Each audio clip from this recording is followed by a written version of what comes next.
The views and opinions expressed on any program are those of the producers and/or the persons appearing on the program and do not necessarily reflect the views and opinions of FRC Media, Bristol Community College, or the City of Fall River.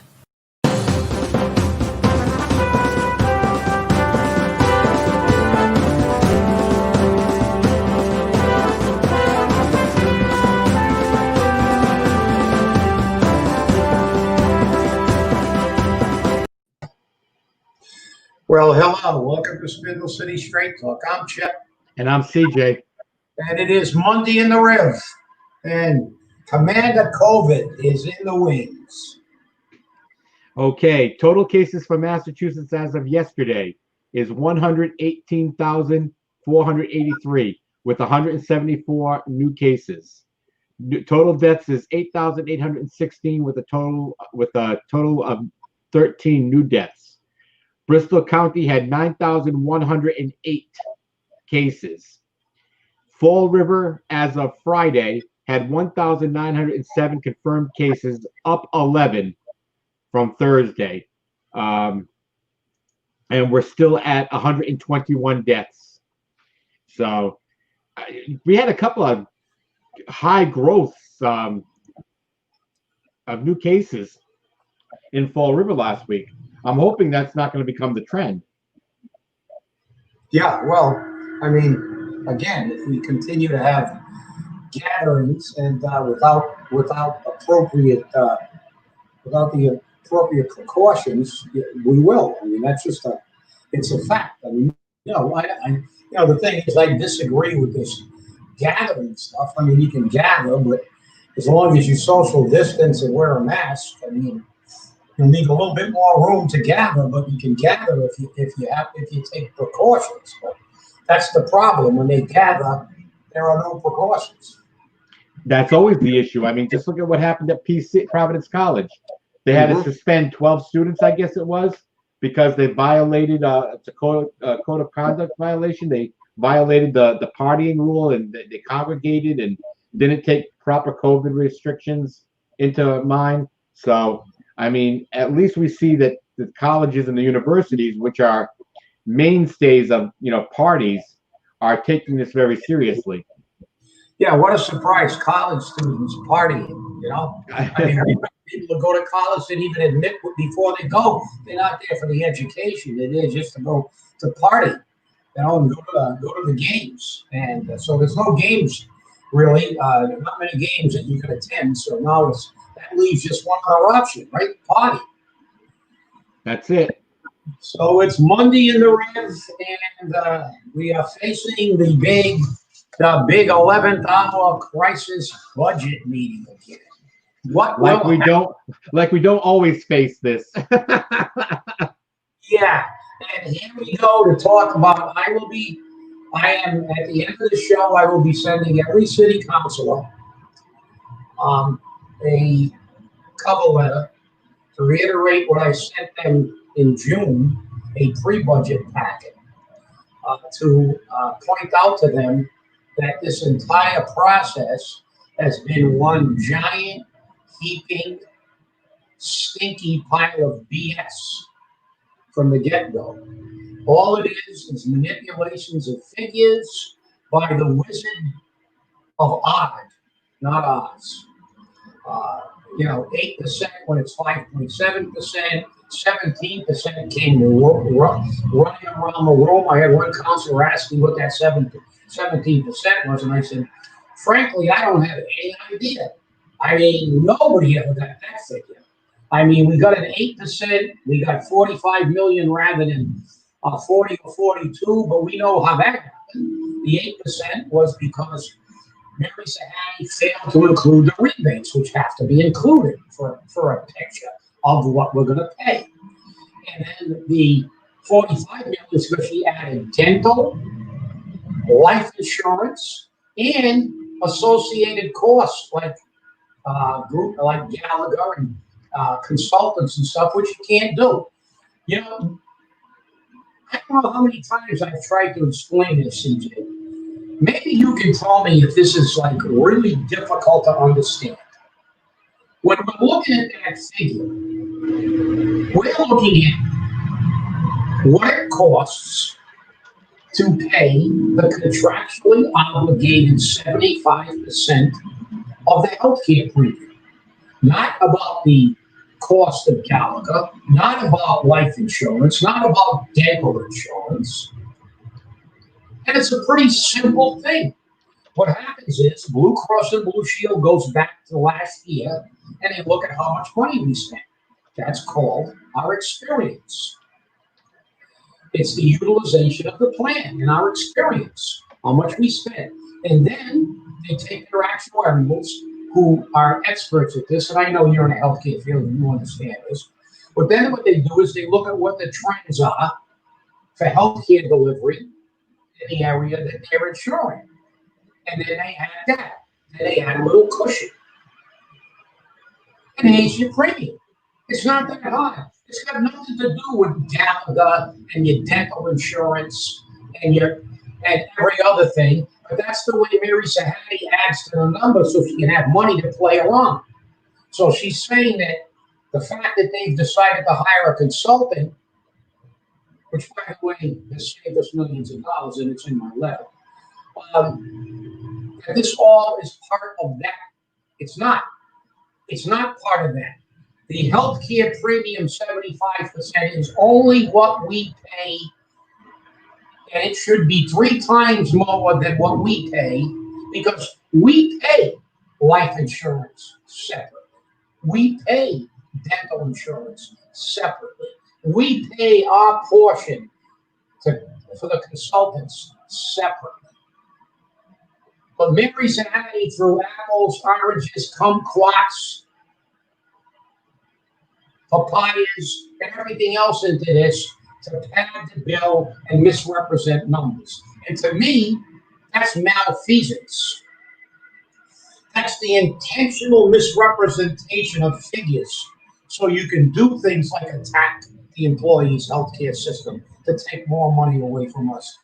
And like you can justify fee increases and tax increases. And that's wrong. And I hope they read this letter. And I hope they pay attention. And I don't know why it's so difficult to understand. Because to me, it's not. We have to pay in healthcare. It's like me saying, well, I think I actually put that in the letter. I said I'd make them a deal. If you want to fund my car payment and you let me add my car insurance, my dental insurance in case I hurt my teeth in a car accident, my life insurance in case I have a fatal accident, my oil changes, my brakes, and routine maintenance, and say that's my car payment. Well, I'll let you pay it because you're going to pay all my bills and call it a car payment. When I own the car, I own the car. That's it. But they can't. For some reason, nobody can grasp this. This is like nuclear physics or something. It's really, really difficult. When the reality is healthcare has not gone up ever. We've always run under budget. So Blue Cross and Gallagher have done their job. Blue Cross has been here for 50 years. Gallagher's been here for 30, well over a quarter of a century. All this is normal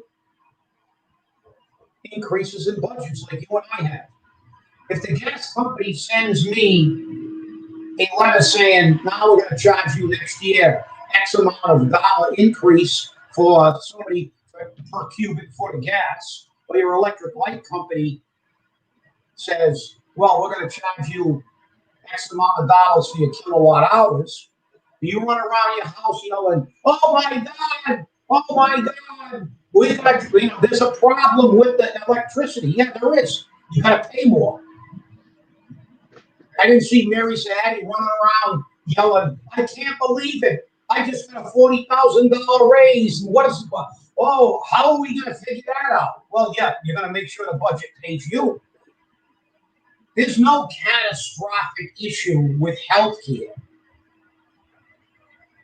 It's just healthcare. The only increase in healthcare is paying the vendors. You have to pay more now. Drugs are more, services are more. It has to be factored into your budget. But no, they make this into an $11 hysteria fest. Like, how many times have we seen it? If we don't pay this, the feds are going to come down. They're going to shut us down. They're not going to give us the money. So now it's a big deal again. All because, and it's all a big game. It's all a big con. So that's the thing. And I'm waiting with bated breath to see what the council does tonight and see what kind of baloney comes out of tonight's meeting. And we fixed all this stuff, CJ, when you showed up at the PEC meeting and taped it. Diana Flash went right down exactly how the premium is set and exactly how we got to 5.7, not 8. Exactly how we got to estimated and projected of 42 and 40 million, not 45. You know, you just can't add life insurance and dental insurance and all the associated costs and say that is healthcare. No, when we say healthcare premium, we're talking about the city's obligation to pay 75% of the healthcare premium. Okay, that's it. Is it difficult, CJ, or is it my imagination? I don't know. I understood what you were saying. Yeah, I mean, it doesn't seem difficult to me. No, I understood exactly what you're saying. And the problem is, though, you're sending a letter to them today. Unless they get it by noon, they're not gonna read it. And odds are they won't read it today anyhow because they're focusing on the budget. That really should have had to go out earlier. Maybe sometime last week because they get all wound up in everything, and then they don't have time. And then if you put it in the citizens' input, your letters are long, so at 3 minutes they're gonna cut you off. So it kind of is a fighting battle one way or the other. It'll be interesting. Let me just take 1 second though. But I did send them fundamentally, all I did was reiterate and kind of try to clarify because maybe they don't understand the healthcare premium. But everything that I attached to this letter is corroborative evidence to prove that this is accurate. I sent them in June. So there's no excuse they don't already know this. All I'm doing is reminding them of this because they seem to get amnesia because they allow themselves to be put in this 11th-hour box on everything year after year after year and justify shifting the burden to the input. And the only answer to this is taxes, fees, and employees.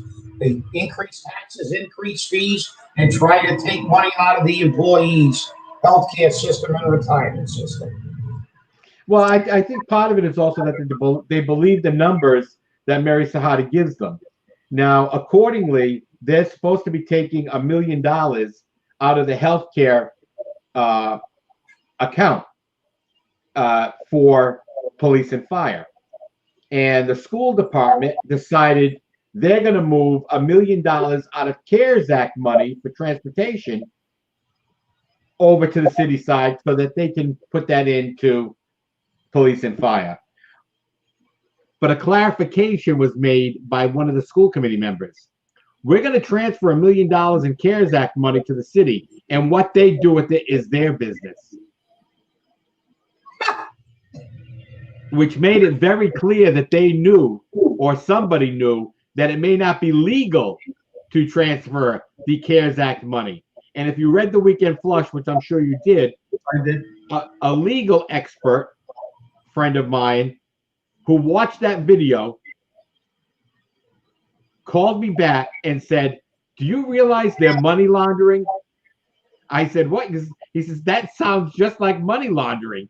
I said, "Well," I said, "it's a transfer of funds from one place to the other." He goes, "No, they're taking federal funds given to the school department and transferring it to the city who got their own CARES Act money. So they're actually looks like they're money laundering." I said, "Wow." He says, "I don't know if they'd ever get charged with it, but it just looks like money laundering." I thought that was funny as hell. But again, this is Paul. He's the mayor. He can do what he wants. Yeah, well, the thing is, they always get away with it. As a matter of fact, in that letter, I did add something that wasn't in the original packet. I included an excerpt from chapter Massachusetts General Law, Chapter 150E, Section 7, subsection B, which says well, I'm paraphrasing now, I don't have a law in front of me, but it basically says within 30 days of the execution of a collective bargaining agreement, that they have to appear before the appropriate governing body, which is the city council, and ask for an appropriation to fund all cost items contained in that agreement. It doesn't say partially fund. It doesn't say only fund what you want. It says to fund all cost items. And the fact is that whatever appropriation they agree upon from Gallagher was the appropriation that the PEC approved, those two, that the PEC approved, which is the bargaining arm of the employees now, and they approved that, and our 25% premium is based on that funding rate. So they are underfunding and violating their own vote and the law by removing money from healthcare and putting it anywhere else except for the premium, which is a cost item contained in the collective bargaining agreement that they voted on. So it is illegal. And I also put in the letter, you will hear even a councilor, probably Sean Kadim, saying, well, we do it that way in Seacon too. Well, Seacon's a town. And Mary Sahadi's there as well. And Mary Sahadi's there as well. But what I did say was, and it's true, the cities that do it that way are cities like Fall River and Lawrence and Lowell that are always in financial trouble, that are always raping and pillaging the taxpayer, and don't have two nickels to rub together because the council cannot keep its financial house in order, tighten its belt, and stop trying to balance the budget on the backs of the people and the city employees. The towns that don't do it this way, and I put this in the letter, I'm paraphrasing, I wrote it, but I can't remember it verbatim, but I remember, it very closely. The people who do it the correct way, which is make sure they have money to fund every element in their budget. And if they don't, they figure out a way to tighten their budget, like you and I have to do when you find out your gas bill's going to go up next year, your electric bill's going to go up next year. You just can't defecate the money and say, okay, no big deal, I'm not going to make any adjustments. But they do. Those are the places that our firefighters and police go to when they're laid off and never come back. We train them, they get it. This is where the firefighters go and the police officers. They got sick and tired of being laid off. I know a few that came back, and I told them, and I'll be perfectly truthful, I gave them, I'm always straight with people. And look, I spent over 38 years on the floor of a fire department, and it was, and I really enjoyed fighting fires in Fall River and protecting this community. And I wouldn't have wanted to leave. But if I had to work under the conditions they do, I gave them my best advice, which is stay there. And most of them came back the first cycle. But we've had numerous cycles of layoffs since. And they all smartened up. They went to Newton, who, by the way, actually has a budget that makes sense, right? And everybody, you're aware what they're going to do. They go to Newton, they go to Brookline, they go to other places, and you can't blame them. Why should you work in a city like Fall River where every election year we got tons of extra money, and then the following year you're facing a layoff because we have a catastrophe like we have this year? The reality is that they're staying there because in Newton, they never lay off firefighters or police. they can work for the rest of their career without every other year worrying about getting kicked out into the street. And this is fiduciary irresponsibility. And those city councilors who say they truly support public safety will not take money out of their health care. They'll find the money and they'll find a permanent source of funding adequate public safety. Because that's what they should do. That's what they're obligated to do. That's what the taxpayers want them to do. Figure out a way. Tighten your belt. Look to your budget. Don't rob money from the school department and from the health care to pay for firefighters and police. It's not the correct thing to do. It is fiduciarily irresponsible, and that's all we ever do in this city is rob Peter to pay Paul. So that's my rant. But that's what we're doing. And tonight, if they do that, they shouldn't be in the council a year this November. They should be voted out. Because if they can't clean up their house and balance their budget, it looks like we're going to have to impose the will of the people and begin to start filing initiative petitions to control the spending if they can. I wonder what would happen. I mean, I'm looking at the budget right now, and with the money the city has, what happens if a $10 million, $20 million, $25 million, or $50 million underride passes the people? What is the city going to do? Of course, they're going to start screaming, if you pass this, we're going to have to cut police and fire. How come we can't cut people like Mary Sahadi? Why can't we cut people like Ann O'Neill Souza? Why can't we cut people like, press secretaries? Why can't we cut those type of people? People need to be cut from the top down, not the bottom up. And that's the problem. We always cut from the bottom up. The people who make the least amount of money are the ones that get laid off. And those layoffs cost the city more money. So I don't know why they think a layoff is going to save the money, because it doesn't. Because we're a self-insurer and we have to pay the unemployment compensation. The state doesn't pay it because we don't pay into the unemployment account. So how does that work? Well, that's the con that the cities run, and not only the city, but all the cities. What do? You're going to burn.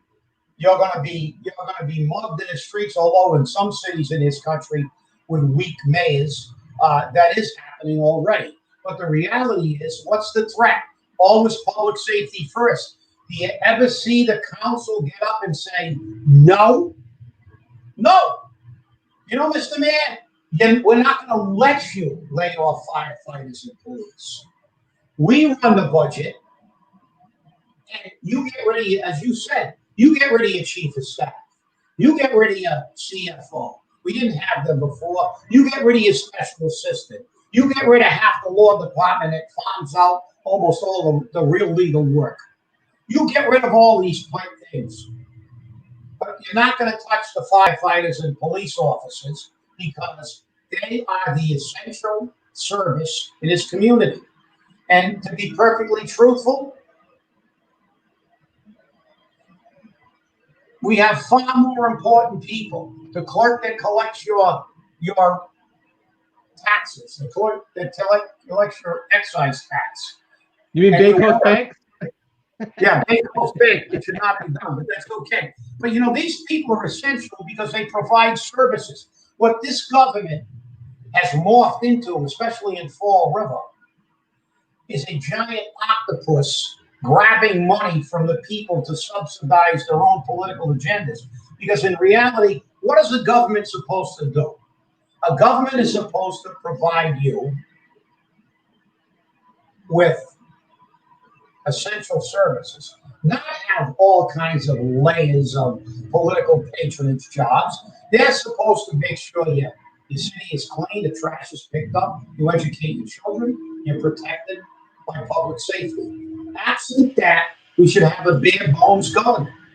That's what we should have. If a mayor can't run the city, he shouldn't be the mayor. He doesn't need 100 times. Remember that time in long ago when Camelot was around and we had knights in shining armor? Carlton Viveris with a GED ran a city with no city administrator, because he created the first city administrator position, no CFO, no chief of staff, no any of these positions. It was Carlton Ferris, who's the mayor. He had a couple secretaries to make sure the office was almost covered. And he ran the city. Wow. Oh, how can you do that? I can't understand it. Like Senator Sutter said, I need more help. I need more help. Why? So you can walk around and cut ribbons? You don't need any help, pal. I hate to tell you this. Whether it's Paul Coogan, Jason Correa, Will Flanagan, and all the other political hacks who kept bringing in all their friends and giving them jobs. You got a department head. It's not that difficult, pal. Fire chief brings in his budget, you look it over. Police chief, DCM, all the department heads bring in all their budgets. You look them over. You make sure they're tight. You make sure there's no fat. And you put them in a column. And then you tell the mayor, give me your law department and all the people who are not covered in these departments. They don't have departments yet. They're working like HR and stuff like that. Give me the budget. Look it over, and then you add them all. You don't need a CFO. You got an auditor, you got a treasurer. The auditor can count. The auditor can count. She can add up the numbers. What else do we have to do that isn't covered by one of the city departments? Nothing. Because you have to go to a city department to get anything done. So why doesn't the department head, who's getting 6 figures, run his department, and the mayor just makes sure that the department's being run like they used to? They used to bring in Frank Manning. You remember that? They used to bring in Frank Manning and say, okay, what's DPW going to do? What happened with this? Look at the budget. Then they bring in the school department. Then they bring in the fire chief. Louis Shea would go in front. And Frank McDonald would go in front. And they go over the budget. And they all go on their merry way. And the city ran. With no chief of staff, with no CFO, with no city administrator. And we had more employees to deal with. 300-man fire department, 300-man police department. Now we got 185 fighters. It boggles my mind how this Goebbels philosophy of telling a big enough lie and people begin to believe it. The people of this city have not risen up to overthrow this government because they bought the line of crap that we need all these people. And we go from the ridiculous to the sublime when we have a dean of students for middle school. A dean of students. What is it? Harvard Middle School? I don't know. But I mean, look, this is the problem, and we're seeing it tonight in its full glory at the meeting. So please get out your pins and your hammers so you can stick pins in your eyes and hit yourself in a hammer when you see what's going on. Get ready for the floor show because you know what's going to be coming. But here's the thing. If any city councilor has the agates, if they can grow a set, and they turn around and they say, I object, I need more time to review this budget, that's it. The city's going to be in trouble because they waited till the last minute to put this budget in front of them. And that's Cliff Ponte's fault because he sent it back to the mayor, which I supported, but he should have had the hearings going forward to meet with this at least beforehand or over the weekend. So it's tough. Well, thanks for watching, everybody. It's the end of our show. Thanks for inviting us into your home. And remember, stay safe and stay angry and enjoy the city council meeting tonight.